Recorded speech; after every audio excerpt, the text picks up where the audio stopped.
நான் உங்கள் CL சுவாமி. அழகிய தமிழில் ஆங்கிலம், spoken English through classical Tamil. இது 4வது வீடியோ. நண்பர்களே, நம்ம முதல் வீடியோல இருந்து பார்த்துட்டு வரோம். போன வீடியோல நம்ம என்ன பார்த்தோம்னா கைண்ட்ஸ் ஆஃப் சென்டென்ஸ், சென்டென்ஸ்னா என்ன, அதனுடைய கைண்ட்ஸ்கள் எத்தனை அப்படின்றத பார்த்தோம். இந்த வீடியோல நான் உங்களுக்கு என்ன சொல்ல போறேன்னா, இங்க ஒரு 4 கான்வர்சேஷன் சென்டென்ஸ் எழுதி இருக்கிறேன். பாருங்க, how are you நம்ம ஃபர்ஸ்ட் வீடியோல பார்த்தோம் இல்லையா? So how are you, என்ன answer? I am fine, thank you. And where are you going? I am going to market. So இது கேள்வி, இது பதில், இது கேள்வி, இது பதில். அதாவது ஒருத்தர் கேள்வி கேட்க ஒருத்தர் பதில் சொல்வது, அடுத்தவர் கேள்வி கேட்க அடுத்தவர் பதில் சொல்வது, இதுதான் கான்வர்சேஷன். சோ இந்த கேள்வி கேட்கும் போது நான் போன வீடியோல நான் சொல்லியிருந்த வீடியோ நம்பர் 3ல சொல்லியிருந்தேன். கேள்வி கேட்பது என்ன ஒரு வாக்கியம், அது பதிலாக சொல்வது என்ன ஒரு வாக்கியம், ஆச்சரியமா கேட்பது ஒரு வாக்கியம். சோ இதெல்லாம் கைண்ட்ஸ் ஆஃப் சென்டென்ஸ்ல நம்ம அதை பார்த்தோம். சரிங்களா? சோ இப்போ இந்த சென்டென்ஸ்ல எப்படி ஆன்சர் எழுதும் போது எப்படி தொடங்கணும், எடுத்த உடனே தேங்க்யூ எழுதலாமா, இல்ல எடுத்த உடனே ஐ எம் ஃபைன் எழுதலாமா, இல்ல எடுத்த உடனே ஃபைன் ஐ எம் ஐ அப்படின்னு எழுதலாமா, இல்ல இப்ப எப்படி இப்படி வாட் ஆர் யூ தான் கேட்கணுமா, இல்ல going you are you what அப்படின்னு கேட்கலாமா? சோ இதுல என்னன்னா, எப்படி சொற்களை நம்ம வரிசைப்படுத்தி எழுதுவது, அதாவது சொற்களை ஒரு வரிசையான ஒரு 1 2 3 அப்படின்ற வரிசையில தான் நம்ம எழுதணும். இன்னும் 3 4 1 2 அப்படி எழுதுனா ஒரு தொடர்ச்சி இருக்காது. சோ அதே மாதிரிதான் வேர்ட்ஸ்லயும் இருக்குது. சோ அதுக்கு வேர்ட்ஸ்ல தொடர்ச்சியா எழுதணும்னா அதுக்கு சில ரூல்ஸ் இருக்கு. சரிங்களா? சோ அந்த ரூல்ஸ் நம்ம இந்த வீடியோல பார்ப்போம். இந்த ரூல்ஸ் நம்ம படிச்சிட்டோம்னா ஈஸியா சென்டென்ஸ் ஃப்ரேம் பண்ணிடலாம். சரிங்களா? போலாமா? சோ நண்பர்களே, பார்ட்ஸ் ஆஃப் ஸ்பீச், அதாவது பார்ட்ஸ் ஆஃப் ஸ்பீச்னா இப்போ தலை இருக்கு, கை இருக்கு, உடம்பு இருக்கு, காது இருக்கு, கடைகள், இந்த பார்ட்ஸ் எல்லாம் எங்கெங்க வைக்கணுமோ அங்கெல்லாம் கரெக்டா வச்சிருக்காங்க. இப்ப கொஞ்சம் யோசிச்சு பாருங்களேன், இந்த மூக்கு வந்து இங்க நடு உச்சி மண்டையில இருந்துச்சுன்னா என்ன ஆகும்னு யோசிச்சு பாருங்களேன். இந்த வாய் வந்து பின்பக்கம் இருந்துச்சுன்னா என்ன யோசிச்சு பாருங்க, கண்ணு முன்பக்கம் இருந்துச்சுன்னா கொஞ்சம் என்னன்னு யோசிச்சு பாருங்க. சோ இந்த மாதிரி இமேஜினேஷன்ல இங்கிலீஷ்ல ஒரு போயமே இருக்கு.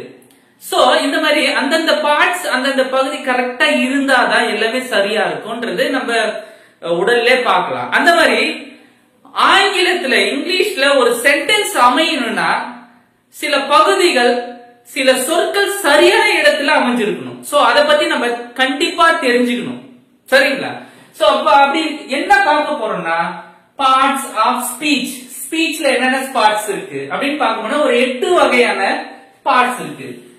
ஒன்னு noun, adjective, pronoun, verb, adverb, preposition, conjunction, interjection. So இந்த 8 பார்ட்ஸுமே அதனுடைய வேலைகளை சரியாக செய்யறதுனால ஒரு சென்டென்ஸினுடைய வல்லமை சரியாக அமைகிறது. ஒரு சென்டென்ஸ் சரியா அமையும் போது நமக்கு ஈஸியா புரிஞ்சிடும். சரிங்களா? இப்போ ஒரு வார்த்தை இன்னொரு வார்த்தை திருப்பி போடும்போது அது ரீஅரேஞ்ச் பண்ணாதான் அது கரெக்டா இருக்கும். அந்த மாதிரி இந்த 8 பார்ட்ஸுமே நம்ம சரியாக எழுதணும்னா எந்த இடத்துல கரெக்டா வந்துச்சுன்னா அது கரெக்டான சென்டென்ஸ், தப்பான சென்டென்ஸ் இல்ல அப்படின்றத நம்ம இப்ப பார்க்கலாம். இந்த வீடியோல நண்பர்களே ஃபர்ஸ்ட் இந்த 4 பார்ட்ஸ் மட்டும் பார்க்கலாம். அடுத்த வீடியோல மீதி இருக்கிற இந்த 4 பார்ட்ஸ பார்க்கலாம். சரிங்களா? ஏன்னா இது கொஞ்சம் மிகப்பெரியது. ஏன்னா இதுதான் பேசிக். இது தெரிஞ்சாலே நமக்கு போதும் ஒரு சென்டென்ஸ் எப்படி வடிவமைக்கலாம்ன்றது நம்ம ஈஸியா புரிஞ்சுக்கலாம். சரிங்களா? போலாமா? நண்பர்களே, பார்ட்ஸ் ஆஃப் ஸ்பீச்ல முதல் பகுதி, முதல் டாபிக் நவுன். நவுன்னா என்ன? Name of person, place, things. Person, place, things. அதாவது ஒரு பர்சன்னா மனிதர்கள், ஆண் பெண் ரெண்டுமே சேர்ந்துதான். சோ அவர்களுடைய நேம், எல்லாருக்கும் கண்டிப்பா ஒரு நேம் இருக்குங்க. பிளேஸ், எல்லா பிளேஸும், எல்லா ஒரு ஊருக்கு ஒரு தெரு, ஒரு சந்து கூட பேர் இருக்கும். சோ அந்த பிளேஸ். திங்ஸ், எல்லா பொருளுக்கும் ஒரு பேர் உண்டு. பேரே இல்லாத பொருள் நீங்க பார்க்க முடியாது, பேரே இல்லாத இடத்திற்கு பார்க்க முடியாது, பேரே இல்லாத மனிதர்களை நீங்கள் கேட்க முடியாது, பார்க்க முடியாது. So the name of person, place, things is called noun. சரிங்க, அது எப்படி சென்டென்ஸ்ல வருது, எப்படி யூஸ் பண்ணணும் அப்படின்னா, ராஜா ராஜான்றது ஒரு மனிதனுடைய பெயர், பர்சன். சென்னைன்றது ஒரு பிளேஸ், பிளேஸ் நேம். இந்த சென்டென்ஸ்ல எப்படிங்க அமைக்கிறது அப்படின்னா, the rose smells sweet. the rose ரோஸ்ன்றது ஒரு மலரினுடைய பெயர். சோ அந்த ரோஸ்னுடைய ஸ்மெல் என்னன்னா ஸ்வீட்னு சொல்றாங்க. சோ இது noun, name of the person, noun. இத நவுன் சொல்லுவோம். the sun shines bright. the sunன்றது இங்க நவுன். சோ இப்படிதாங்க ஒரு நவுனை நம்ம சென்டென்ஸ்ல யூஸ் பண்ணணும். சோ the noun சப்ஜெக்டாவும் வரும், ஆப்ஜெக்டாவும் வரும். சரிங்களா நான் சொல்றது? சோ இப்ப ஸ்வீட் பாத்தீங்கன்னா ஸ்வீட்ன்றது நவுன், ஆனா இந்த சென்டென்ஸ்ல இது ஆப்ஜெக்டா அமையுது. புரியுதா? இந்த ஸ்வீட் லட்டு ஒரு ஸ்வீட் தான். சரிங்களா? சோ இதுதாங்க நவுன். நவுன்ன்றது name of person, place and things. இப்படிதாங்க சென்டென்ஸ்ல வருது. சோ அடுத்த டாபிக் போலாமா? அட்ஜெக்டிவ். நண்பர்களே, இரண்டாவது டாபிக் பாத்தீங்கன்னா அட்ஜெக்டிவ். சோ அட்ஜெக்டிவ்னா என்ன அப்படின்னா, adding something to the meaning of noun. அதாவது நவுன்னா name of the place, person, things பார்த்துட்டோம். சோ இந்த நவுன் கூட கொஞ்சம் எக்ஸ்ட்ரா பிட் சேர்க்கணும். சோ அந்த பிட் சேர்க்கிறது தான் அட்ஜெக்டிவ். அதாவது எக்ஸாம்பிள்ல பார்த்தா கிளியரா தெரியும். he அப்படின்றது நவுன், அதாவது அவன். ஹீனா அவன். சோ அவன்ன்றது ஒரு நவுன், ஏன்னா person name. So he is a brave boy. அது பாய் சொல்லிட்டோம், அவன் ஒரு பையன் அப்படின்னு சொல்லிட்டோம். அதுனா கூட கொஞ்சம் எக்ஸ்ட்ரா பிட் சேர்க்கிறோம். பிரேவ் பாய், ரொம்ப இன்டெலிஜென்டா பாய், ரொம்ப தைரியமான பையன் அப்படின்னு சொல்லிட்டு கொஞ்சம் எக்ஸ்ட்ரா ஒரு குவாலிட்டிய இந்த பையனுக்கு சேர்க்கிறோம். இந்த பாய் யார குறிக்குன்னா இவனை தான் குறிக்கும். So add something to the meaning of noun is known as adjective.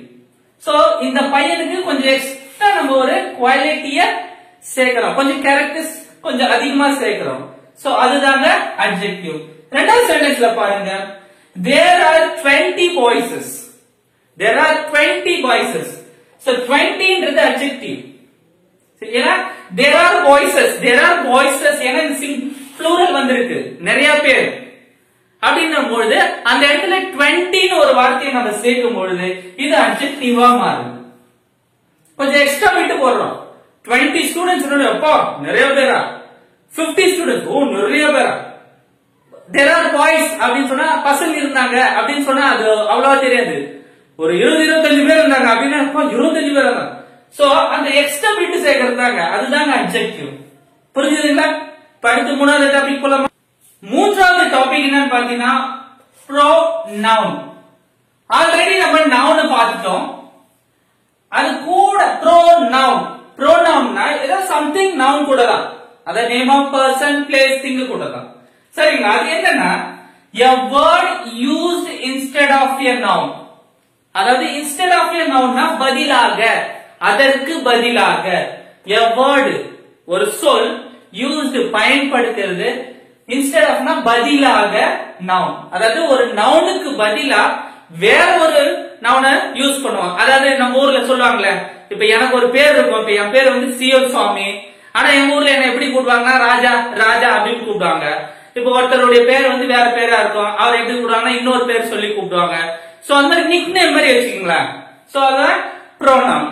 So இந்த ப்ரோனவுன் ஒவ்வொருத்தருக்கும் ஒரு ஒரு விதமா இருக்கு. அதாவது இப்ப எனக்கு பாத்தீங்கன்னா ஐன்னு சொல்லுவோம், ஃபர்ஸ்ட் பர்சன் தான் நான் வந்து ஐன்னு சொல்லுவோம், அது எனக்கு மீன் மாறும். இப்ப யூக்கு வந்து யூ தான். சோ அந்த மாதிரி வந்து ப்ரோனவுன் நிறைய ப்ரோனவுன்ஸ் இருக்கு. சோ இத இன்னொரு வீடியோல தனியா ஒரு வீடியோல நான் தெளிவா சொல்றேன். நான் இப்போ இது ப்ரோனவுன்னா என்னன்னு தெரிஞ்சுக்கீங்க. சோ இது எப்படி சென்டென்ஸ்ல இருக்கு அப்படி கண்டுபிடிக்கணும், அது எழுதணும் அப்படின்னா இப்ப இந்த சென்டென்ஸ்ல பாருங்க, John is absent because he is ill. அதாவது ஜான் என்ற ஒருத்தவன் இன்னைக்கு ஸ்கூலுக்கு வரல, absent ஆயிட்டான். ஏன்னா அவனுக்கு உடம்பு சரியில்லை, இல்லைன்னா உடம்பு சரியில்லை. சோ இந்த சென்டென்ஸ்ல பாத்தீங்கன்னா ஜானின் பேர் ஃபர்ஸ்ட் நம்ம சொல்லிட்டோம், இது சப்ஜெக்ட் அண்ட் நவுன். திருப்பி அவனை பத்தி பேசும்பொழுது இங்க ஹீன்னு ஒரு வார்த்தை யூஸ் பண்றோம். சோ இந்த ஹீன்றது இந்த ஜானை தான் குறிக்குது. அதாவது ஜான் என்ற ஒரு நவுனுக்கு பதிலாக ஹீன்ற ஒரு வார்த்தையை பயன்படுத்துகிறோம், அதுதான் pronoun. இப்ப கீழே பாருங்க, அயன் அண்ட் காப்பர் ரெண்டு பேர் வந்திருக்காங்க, ரெண்டு, அதாவது ப்ளூரல். சோ அந்த ப்ளூரல் வந்ததுனால என்ன பண்றோம், ஆர் னு ஒன்னு யூஸ் பண்றோம். அது iron and copper are useful metals. So or use பண்றோம், ஆர், அதாவது ஆர் யூஸ் பண்ணல, இவங்க ரெண்டு பேருமே, ரெண்டு மெட்டலுமே நமக்கு யூஸ்ஃபுல் ஆனது அப்படின்னு சொல்றது தாங்க இந்த pronoun. சரிங்களா? pronounனா ஒண்ணும் கிடையாது, நவுனுக்கு பதிலா வேற ஒரு பேரை யூஸ் பண்றது.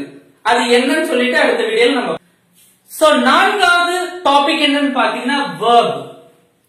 verb வந்து ரொம்ப இம்பார்ட்டன்டான ஒரு திங். அதாவது verb தாங்க சென்டென்ஸ்ல மிக மிக முக்கியம். அந்த verb இல்லனா எந்த ஒரு மீனிங்கும் கொடுக்காது. சரிங்களா? சோ the verb என்னன்னு பார்த்தோம்னா a word used to express an action or state. ஒண்ணு இல்லைங்க, நாம செய்யற ஒவ்வொரு ஆக்ஷனும் verb தான்.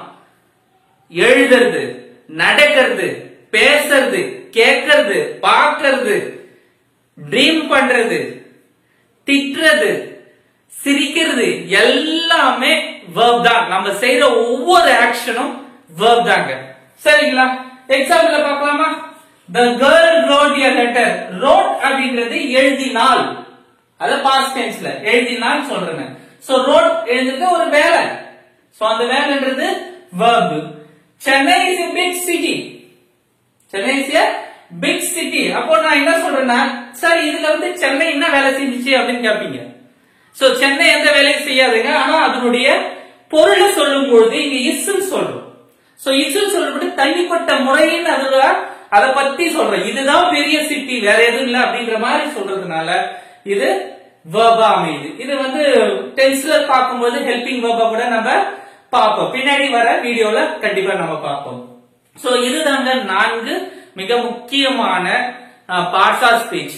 மீதி இருக்கிற 4ம் அதனுடைய வேலையை கண்டிப்பாக செய்யும். சரிங்களா? சோ இத மீதி இருக்கிற 4 தலைப்புகளை அடுத்த வீடியோல பார்க்கலாம். ஏன்னா அதிக நேரம் நம்ம சொல்லக்கூடாது, கொஞ்சம் பொறுமையா படிச்சுட்டு போவோம். சரிங்களா? சோ நண்பர்களே, தொடர்ந்து இந்த வீடியோவை என்ன ஃபாலோ பண்ணிட்டு வரவங்க அவங்களுக்கு கண்டிப்பா நல்லா புரியும். நடுவுல நீங்க வந்து பாக்குறீங்கன்னா நீங்க first video, second video, third video பார்த்தாதான் உங்களுக்கு வந்து என்னென்ன டாபிக் எடுத்திருக்கிறோன்றத புரியும். சோ இந்த வீடியோகளுடைய லிங்க்ஸ் எல்லாமே நான் டிஸ்கிரிப்ஷன்ல கொடுக்கிறேன், பாருங்க. கண்டிப்பா நீங்களும் ஆங்கிலத்தில் பேசலாம். இது அழகிய தமிழில் ஆங்கிலம்.